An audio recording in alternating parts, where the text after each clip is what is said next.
When topper of your class ask for rechecking of copies after getting 99 marks. इनके हाथ में सोने का लोटा दिया ना, फिर भी इन्होंने सिर्फ भीख ही मांगना। What's up everybody, this is Rohit and welcoming you all in this channel SO Studies। और आज इस वीडियो में हम इलेक्ट्रिक चार्ज एंड फील्ड जो कि क्लास 12th का पहला चैप्टर है, इस चैप्टर का एक और हम डिस्कस करने वाले हैं डेरिवेशन। एक्चुअली में हम इस चैप्टर के एकदम एंड पे आ चुके हैं और कई सारे हमने PYQs भी कर लिए हैं और बहुत जल्दी ये चैप्टर खत्म हो जाएगा। एक्चुअली में बहुत दिन ले गया ये चैप्टर। एक्चुअली में ये पहला चैप्टर है जो मैं अच्छी तरीके से पढ़ा रहा हूँ। इसके पहले हमने क्लास 11th का रोटेशनल किया था, तो अब क्लास 12th का ये है, तो मतलब ये क्लास 12th का पहला चैप्टर है फिजिक्स का जो मैं पढ़ा रहा हूँ। तो आने वाले समय में बहुत जल्दी हम इलेक्ट्रिक पोटेंशियल वाला चैप्टर और कैपेसिटेंस वाला चैप्टर करेंगे, फिर करंट इलेक्ट्रिसिटी करते चलेंगे सीरीज वाइज। तो इस वीडियो में हम क्या डिस्कस करने वाले हैं, हम निकालने वाले हैं एक इनफाइनाइटली लॉन्ग चार्ज्ड वायर की वजह से किसी पॉइंट पे इलेक्ट्रिक फील्ड कैसे निकालेंगे, हम ये समझने वाले हैं इस वीडियो में। तो बिना समय को खराब करते हुए इस वीडियो को आगे बढ़ाते हैं। इस चैनल को सब्सक्राइब कर दो और बेल आइकन को प्रेस कर दो। करना परेशान हो गए हम लोग 2.5 साल से, ये भी परेशान हो गए, हम भी परेशान हो गए, करो फिर। तो यार देखो, मैंने ये डायग्राम बनाया हुआ है, तुम्हारे सामने बना हुआ है। तो इस डायग्राम में हमें क्या करना है कि हमें समझना है। देखो, सबसे पहली बात ये हमने तुम्हें बता दिया है कि ये एक इनफाइनाइटली लॉन्ग कंडक्टर है, ये आपका एक्सटेंड होते हुए इन्फिनिटी तक जा रहा है, ठीक है, पहली बात। दूसरी बात ये कि ये इनफाइनाइटली लॉन्ग है और इसकी जो लीनियर चार्ज डेंसिटी जो कि लैम्डा होती है, जिसे हमने पहले ही डिस्कस कर रखा है, जिसकी यूनिट आपकी कूलॉम्ब पर मीटर होती है, ये आपकी दे रखी है। अब इसमें मैंने बताया था कि अगर तुम्हें किसी स्मॉल एलिमेंट का कितना चार्ज है किसी स्मॉल एलिमेंट में, मान लो ये इनफाइनाइटली लॉन्ग वायर है, इसमें तुम्हें कि एक स्मॉल एलिमेंट में कितना चार्ज है, तो तुम्हें पता करने में बिल्कुल दिक्कत नहीं होगी, केवल तुम्हें लैम्डा में इसकी लेंथ मल्टीप्लाई करानी है। इस तरह बढ़िया से समझाया था ना। तो बात यह है कि हमें क्या लैम्डा का यही फायदा होता है कि भाई जितनी भी बड़ी वायर हो, अगर लैम्डा या रो या हमें सिग्मा उसका पता है, तो हम यार कुछ भी उसका स्मॉल एलिमेंट का मल्टीप्लाई कराएंगे, हमें उसका चार्ज मिल जाने वाला है, कोई भी दिक्कत आने वाली नहीं है। बहुत तेज हो रहा है, बहुत तेज हो रहा है। तो भाई यहाँ पे हमें क्या करना है, हमें ये करना है कि हमें लैम्डा पता चल गया है। हमने क्या किया है, एक हाइपोथेटिकल गॉसियन सरफेस मान रखा है। ये गॉसियन लॉ भी पढ़ चुके हैं, जिससे हम इलेक्ट्रिक फ्लक्स पढ़ चुके हैं, हम गॉस लॉ भी पढ़ चुके हैं, और हमने यहाँ पे गॉसियन सरफेस भी पढ़ रखा है। तो ये हमने गॉसियन सरफेस मान रखा है। अब ये क्या है, ये एक इनफाइनाइटली लॉन्ग वायर है, तो इसके लिए एक सुटेबल गॉसियन सरफेस कौन सा हो सकता है, वो सिलेंडर हो सकता है। तो हमने एक सिलेंड्रिकल गॉसियन सरफेस ही मान रखा है। अब यार हमें मान के चलते हैं, हमें P पॉइंट है यहाँ पे, इस P पॉइंट पे इलेक्ट्रिक फील्ड निकालनी है, तो इसी P पॉइंट से जाने वाला हमने गॉसियन सरफेस बना रखा है। अभी हमने कहा था कि इस इनफाइनाइटली लॉन्ग वायर का हमारे पास लैम्डा है, ये लैम्डा है हमारे पास। अब हमने मान रखा है गॉसियन सरफेस L लेंथ का मान रखा है। अब हम क्या करेंगे, इसमें कितना चार्ज है, या हमें इनफाइनाइटली लॉन्ग में हमें कितना निकाला, हमें L लेंथ के लिए निकालना था। तो हमने क्या किया कि लैम्डा में L का मल्टीप्लाई किया, तो इस गॉसियन सरफेस के अंदर जितना चार्ज आएगा वो मिल जाएगा। वो क्या होगा, लैम्डा मल्टीप्लाइड बाई L, जो आपका Q इंक्लोज होगा, सीधी बात। तो भाई हमें यहाँ पे इलेक्ट्रिक फील्ड निकालनी है। अब यार यहाँ पे चलो हम अभी गॉसियन सरफेस की मान रहे हैं, तो इसी के अंदर जितना चार्ज होगा उतना ही चार्ज हमें कंसीडर करना पड़ेगा, सीधी बात। तो हमें क्या करना है कि हमें यहाँ पर हमें क्यू इंक्लोज हमें मिल चुका है, हमें पॉइंट P पे निकालना है। तो यहाँ पे बहुत सारे एलिमेंट हैं ना भाई साहब, यहाँ पे बहुत सारे एलिमेंट हैं। हमें निकालनी है electric field eight point P। हमें क्या निकालनी है, electric field eight point P। तो हमें क्या करना होगा, कि हमें इस गॉसियन सरफेस से जाने वाला फ्लक्स निकालना होगा। उसको आपको Q enclose upon epsilon not times कर देना होगा, ठीक है। अब 5 जो कि होगा था EDS vector E dot vector DS होता है आपका, vector E dot vector DS होता है। तो इसमें से हमें इलेक्ट्रिक फील्ड निकल आएगी, ठीक है। ये आपका 5 का एक्सप्रेशन होता है। तो भाई E निकालना है हमें, तो हमें पहले 5 निकालना होगा, फ्लक्स निकालना होगा, ठीक है। तो भाई अब सीधी बात ये है कि हमें इसके अंदर का चार्ज भी पता चल गया है, हमें ये भी पता चल गया है फ्लक्स निकालना है, फिर Q enclose upon epsilon not times के इक्वल भी कर देना है। और कुछ बुक्स में यहाँ पे एप्सिलॉन रो नॉट भी दिया होता है, तो आप उसे कंसीडर कर लीजिएगा। ये लैम्डा नॉट दिया रहता है, तो लैम्डा नॉट भी कंसीडर कर लीजिएगा। तो अब हमें यहाँ पे आप अपनी प्रोसेस को शुरू कर देते हैं। तो जैसे मैंने कहा कि यहाँ पे बहुत सारे एलिमेंट होंगे। अब तुम ये सोचो कि चलो हमने एक इंड एलिमेंट मानते हैं, एक यहाँ इंड एलिमेंट मानते हैं।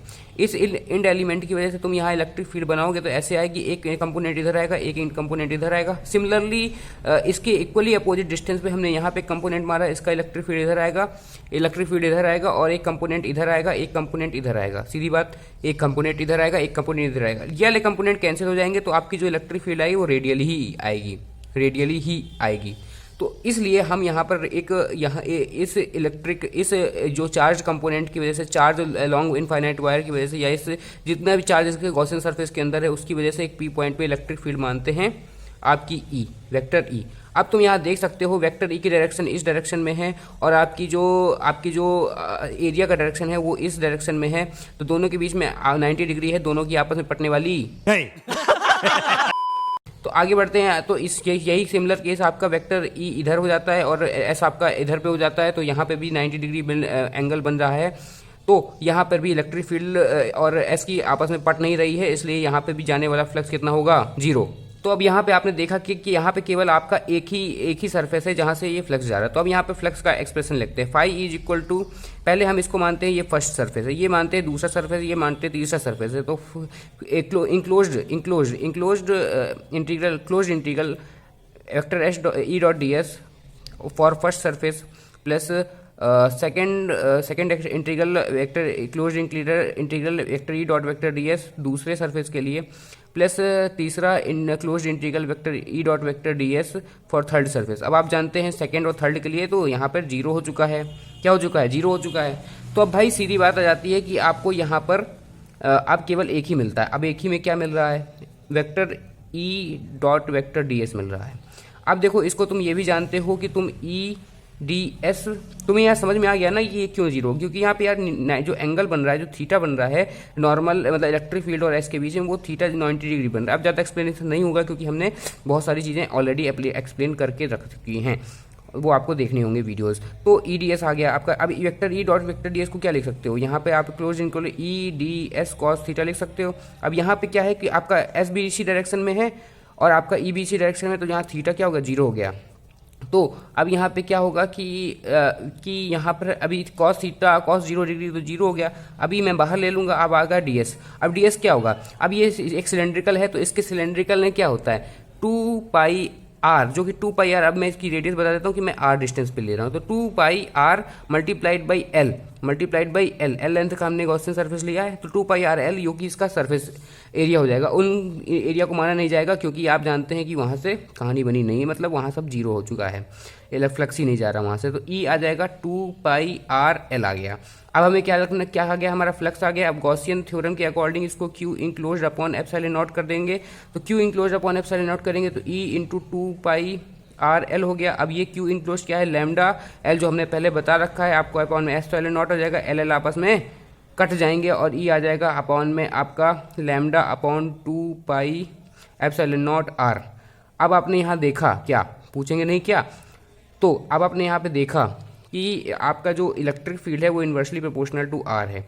इलेक्ट्रिक फील्ड आपका इन्वर्सली प्रोपोर्शनल टू आर है। अगर आपसे इससे ग्राफ पूछा जाएगा तो आप आसानी से बता देंगे इसका ग्राफ ऐसे होगा। अभी यहाँ पे और भी कुछ चीज़ें जानने वाली हैं। अब जैसे क्या है कि अगर ये तो इलेक्ट्रिक फील्ड एक वेक्टर क्वांटिटी होती है, कैसी क्वांटिटी होती है, एक वेक्टर क्वांटिटी होती है। अब इलेक्ट्रिक फील्ड एक वेक्टर क्वांटिटी होगी तो इसकी मान लीजिए हमने इसको वेक्टर फॉर्म में लिखना होगा, तो lambda upon 2 pi epsilon not R तो लिखेंगे। अब आर के साथ और क्या लिख सकते हैं, अब ये इसी डायरेक्शन में होगा, यानी इसी डायरेक्शन में आपकी इलेक्ट्रिक फील्ड होगी। तो इसी डायरेक्शन के लिए आप यहाँ पे एन कैप भी लिख सकते हैं, नॉर्मल वेक्टर भी लिख सकते हैं। नॉर्मल वेक्टर मतलब कि जो आपका सरफेस का नॉर्मल है, तो नॉर्मल वेक्टर भी लिख सकते हैं। तो इस तरह आप इसको वेक्टर फॉर्म में भी रिप्रेजेंट कर सकते हैं। और जैसे कि मैंने यहाँ पे बताया था कि आपको जैसे कि ये इन्वर्सली होगा तो ये आपका वेरिएशन ऑफ आर होगा, ये वेरिएशन ऑफ इलेक्ट्रिक फील्ड होगा। तो ये भी आपको ध्यान देना है। जैसे ही जनरली ग्राफ आपके एनसीईआरटी में नहीं दिया, लेकिन फिर भी आपको प्रिपेयर करना है क्योंकि आप बोर्ड्स की तैयारी कर रहे हैं। ठीक है, यहाँ पे हम एक और चीज़ समझ सकते हैं। हमारे पास एक आपके सामने क्वेश्चन दे रखा है। एक और कुछ चीज़ मैं ये समझाना चाहता हूँ कि जैसे कि आपकी जो जैसे कि ये यहाँ पे अगर नेगेटिव चार्ज होता है तो इलेक्ट्रिक फील्ड की डायरेक्शन इनवर्ड हो जाती। क्या हो जाती, इनवर्ड हो जाती। अब आ जाते हैं एक क्वेश्चन जो आपके सामने लिख रखा है मैंने, इसको बहुत आसानी से समझ लेते हैं। छोटा सा डेरिवेशन टाइप का क्वेश्चन है। तो कह रहा है 2 straight parallel wires carrying a charge. देखिए यहाँ पे lambda charges lambda 1 and lambda 2 per unit length. ठीक है, पर यूनिट लेंथ यहाँ पे मेंशन कर दिया गया है। लैम्डा 1 एंड लैम्डा 2 है। जैसे मैंने कहा कि हमने कहा कि एक नेगेटिव भी हो सकती है आपकी इलेक्ट्रिक फील्ड, मतलब इनवर्ड भी हो सकती है, आउटवर्ड भी हो सकती है।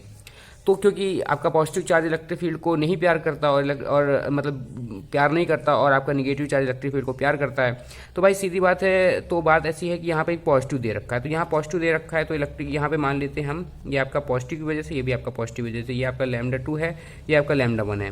सीधी बात, अब तुम जानते हो दोनों पॉजिटिव चार्ज हैं तो यार रिपल करेंगे आपस में, दोनों की पट नहीं रही है, सीधी बात। The separation between their axis is D, the separation between their axis is D, मतलब कि दोनों के बीच में जो दूरी है, सोशल डिस्टेंसिंग जिसे कहते हैं, तो जो दूरी है वो डी है। Find the magnitude of force exerted on the unit length of one due to the charge on other, मतलब इसकी चार्ज की वजह से इसमें फोर्स निकालो, इसके चार्ज की वजह से इसमें फोर्स निकालो।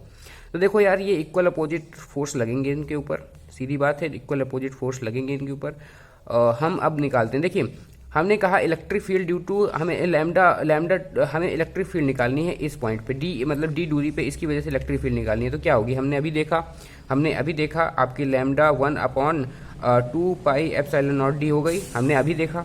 अब कहता है कि आपको एक फोर्स बताना है, आपको क्या बताना है, फोर्स बताना है। तो फोर्स बताने के लिए F equal to Q into E होता है, F equal to Q E होता है। अब कह रहा है कि बात ऐसी है कि यहाँ पे Q क्या है, लैम्डा, अब इसका क्या है, Q कैसे निकालोगे, λ2 दे रखा है। अब यूनिट लेंथ है, यानी जो इसके यूनिट लेंथ एलिमेंट में, यानी 1 यूनिट के एलिमेंट में निकालना है, तो इसमें मल्टीप्लाई जब 1 करोगे तो उसका चार्ज, यूनिट लेंथ का चार्ज कितना आ जाएगा, λ2 आ जाएगा। तो λ2 multiplied by electric field at this point due to 1, तो क्या निकालेंगे, क्या बोलते हैं इसको, मल्टीप्लाइड बाई ई क्या है, λ1/2 पाई एप्सिलॉन नॉट डी। तो क्या आंसर आ जाएगा, λ1 λ2/2 पाई एप्सिलॉन नॉट डी हो जाएगा ना। अब क्या होगा कि ये फोर्स तो इक्वली अपोजिट है, हमने क्या किया, अब यहाँ पे ये फोर्स निकाला, मान लीजिए वेक्टर मानना हो, मानिए, नहीं मानिए, हम इसका नामकरण कर देते हैं। क्या है, हमने इसको λ2 माना, तो λ1 की वजह से λ2 पे फोर्स निकाला। अब लैम्डा वेक्टर फॉर्म में अब लिख देते हैं, अब λ1 की वजह से λ2 पे निकाला, अब निगेटिव ऑफ हो जाएगा λ2 की वजह से λ1 पे, क्योंकि इक्वली अपोजिट फोर्स है, रिपल कर रहे हैं, क्योंकि दोनों में पॉजिटिव चार्ज है। अगर यहाँ पे निगेटिव चार्ज होता है तो आपस में अट्रैक्ट करते हैं। खत्म, bye bye, tata, good bye.